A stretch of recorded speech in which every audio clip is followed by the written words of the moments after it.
नमस्कार, स्वागत है आपका हमारे चैनल पर। फाजिल नगर में वोटिंग से पहले बौखलाए स्वामी प्रसाद मौर्य। भारतीय जनता पार्टी के ऊपर लगाया आरोप कि भारतीय जनता पार्टी बसपा के कैंडिडेट को कर रही है फंडिंग। आपको बता दें कि छठे चरण में फाजिल नगर में वोटिंग होनी है और उससे पहले ही अब स्वामी प्रसाद मौर्य का जो पडरौना से भागकर फाजिल नगर में चुनाव लड़ने के लिए पहुंचे हैं और अब फाजिल नगर में वोटिंग से पहले ही स्वामी प्रसाद मौर्य का डर दिखाई दे रहा है। स्वामी प्रसाद मौर्य ने भारतीय जनता पार्टी के ऊपर आरोप लगाया है कि भारतीय जनता पार्टी बसपा के जो कैंडिडेट हैं जो कि स्वामी प्रसाद मौर्य के खिलाफ चुनाव लड़ रहे हैं, बीजेपी उसे फंडिंग कर रही है, क्योंकि अब स्वामी प्रसाद मौर्य को फाजिल नगर भी सुरक्षित सीट दिखाई नहीं दे रही है। क्योंकि जहां एक तरफ बीजेपी ने अपने कद्दावर बीजेपी के जो नेता जो 2 बार विधायक रह चुके हैं फाजिल नगर से, गंगा सिंह कुशवाहा, उनके बेटे सुरेंद्र सिंह कुशवाहा को इस बार टिकट दिया है, और वहीं दूसरी तरफ अगर हम बसपा की बात करें तो बसपा ने भी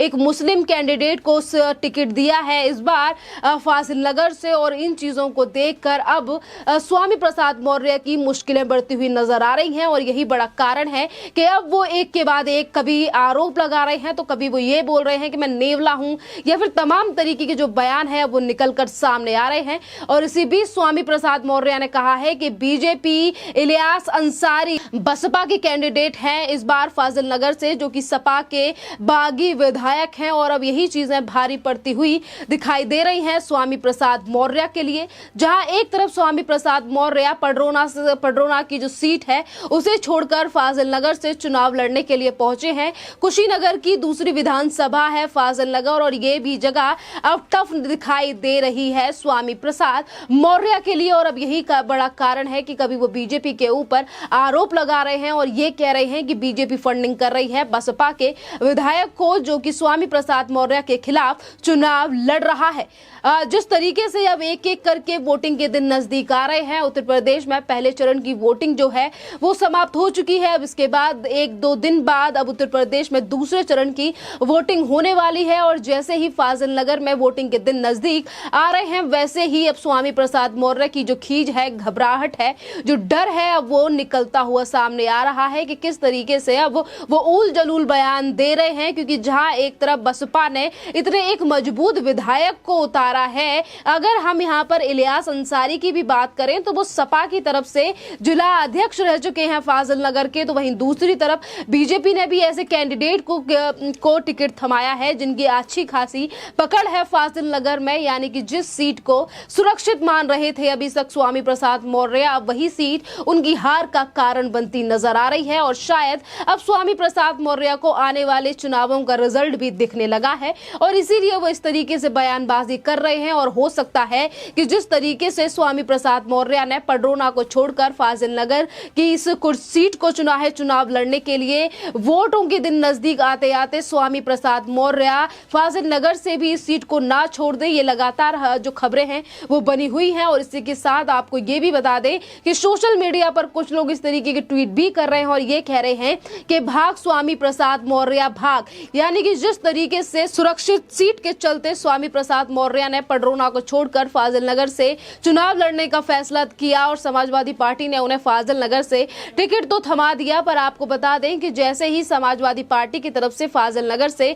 टिकट दिया गया स्वामी प्रसाद मौर्य को, जो पहले के विधायक रहे हैं समाजवादी पार्टी के, जो पहले के भी लोग थे, चाहे फिर हम विश्वनाथ की बात करें या तमाम और लोग जो सपा की तरफ से कैंडिडेट रह चुके हैं फाजिल नगर के, सपा के भी कई नेताओं ने इस बात का विरोध किया कि उन्होंने अभी तक फाजिल नगर में काम किया, पर बात अगर टिकट बंटवारे की आई तो किस तरीके से स्वामी प्रसाद मौर्य को समाजवादी पार्टी की तरफ से टिकट दिया गया। और इस बात का विरोध भी फाजिल नगर के कई गांवों में देखा गया स्वामी प्रसाद मौर्य के टिकट को मिलने को लेकर। वहीं दूसरी तरफ अगर हम स्वामी प्रसाद मौर्य के मुकाबले की बात करें तो एक तरफ इलियास अंसारी हैं, दूसरी तरफ बीजेपी की तरफ से कद्दावर नेता है सुरेंद्र सिंह कुशवाहा। तो ये जो मुकाबला है ये काफी ज्यादा कड़ा होता हुआ दिखाई दे रहा है स्वामी प्रसाद मौर्य के लिए। आपको बता दें कि जिस तरीके से पडरौना से 1 से 2-3 बार जीत हुई स्वामी प्रसाद मौर्य की, और यही बड़ा कारण है कि इस बार स्वामी प्रसाद मौर्य ने अहंकार में आकर जब उन्होंने भारतीय जनता पार्टी को छोड़कर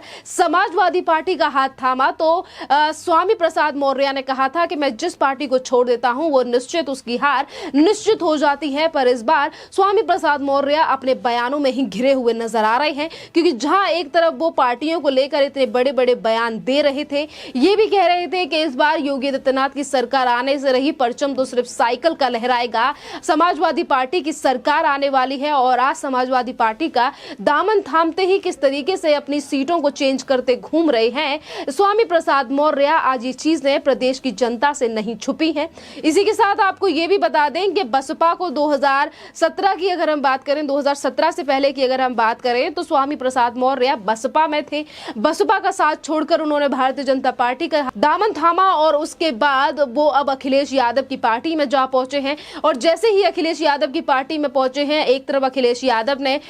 उनके बेटे को टिकट नहीं दिया, क्योंकि जैसे ही उन्होंने भारतीय जनता पार्टी को छोड़कर समाजवादी पार्टी का हाथ थामा, तो इसके बाद जो चीजें हैं वो भी निकलकर सामने आने लगी कि आखिरकार वो कौन से कारण रहे जिसकी वजह से स्वामी प्रसाद मौर्य ने बीजेपी को छोड़कर समाजवादी पार्टी का हाथ थामा। और कारण ये थे कि जहां एक तरफ समाजवादी पार्टी में जाते समय स्वामी प्रसाद मौर्य ने कहा कि बीजेपी ने जो निचले समाज हैं या फिर जो लोग हैं, जो पिछड़ी जातियों के लोग हैं, उनके लिए कोई काम नहीं किए। और वहीं एक तरफ समाजवादी पार्टी में जैसे ही चलेगा, और जब इंटरव्यू के दौरान एक एंकर ने स्वामी प्रसाद मौर्य से पूछा कि कैसे काम किए आपने जब आप बीजेपी में थे, तो उन्होंने तमाम काम गिनवा दिए। यानी कि जहां एक तरफ बीजेपी में कोई कमी नहीं है, तो आखिरकार स्वामी प्रसाद मौर्य ने भारतीय जनता पार्टी को क्यों छोड़ा, और इसके कारण भी कई दिनों बाद निकलकर सामने आए। क्योंकि इस बार स्वामी प्रसाद मौर्य ने मांग की थी अपने बेटे के लिए टिकट के लिए भारतीय जनता पार्टी की तरफ से, और टिकट ना मिलने की वजह से नाराज स्वामी प्रसाद मौर्य ने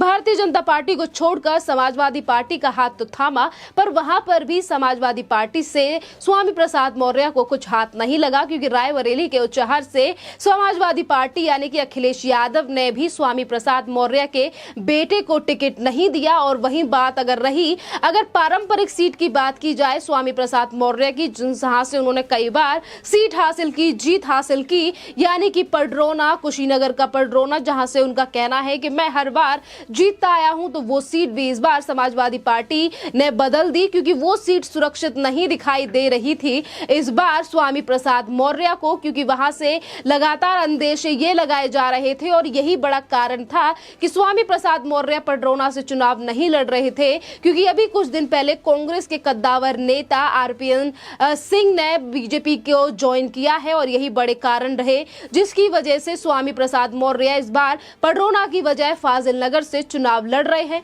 पर आज फाजिल नगर में वोटिंग होने से पहले ये जो घबराहट है, ये जो बयान है बीजेपी को लेकर के, बीजेपी फंडिंग कर रही है बसपा के विधायक को, जिस तरीके से जहां अगर फंडिंग को लेकर बात की जाए तो बीजेपी अपने नेताओं को सपोर्ट करेगी, सुरेंद्र सिंह कुशवाहा को सपोर्ट करेगी, या फिर इलियास अंसारी हैं बसपा की तरफ से जिस कैंडिडेट को खड़ा किया गया है, ये सपा का बागी विधायक है, या फिर उसे सपोर्ट करेगी। आने वाले जो रिजल्ट हैं 10 मार्च को, उसको लेकर पहले से ही अंदेशे अब लग चुके हैं स्वामी प्रसाद मौर्य को, और इसीलिए वो इस तरीके से बयानबाजी कर रहे हैं। बहरहाल आपको ये भी बता दें कि स्वामी प्रसाद मौर्य के अलावा समाजवादी पार्टी के कई नेता हैं और अखिलेश यादव भी हैं। जब से पहले चरण का मतदान समाप्त हुआ है, तब से ही तमाम विपक्षी पार्टियों के जो बड़े नेता हैं या फिर इस बार जो हॉट सीट से चुनाव लड़ने जा रहे हैं, सबके चेहरे पर ही मायूसी कहीं ना कहीं देखने के लिए मिली है। और इस बात का जिक्र प्रदेश के मुख्यमंत्री से लेकर देश के प्रधानमंत्री अपने कई भाषणों में कर चुके हैं कि जब से प्रथम चरण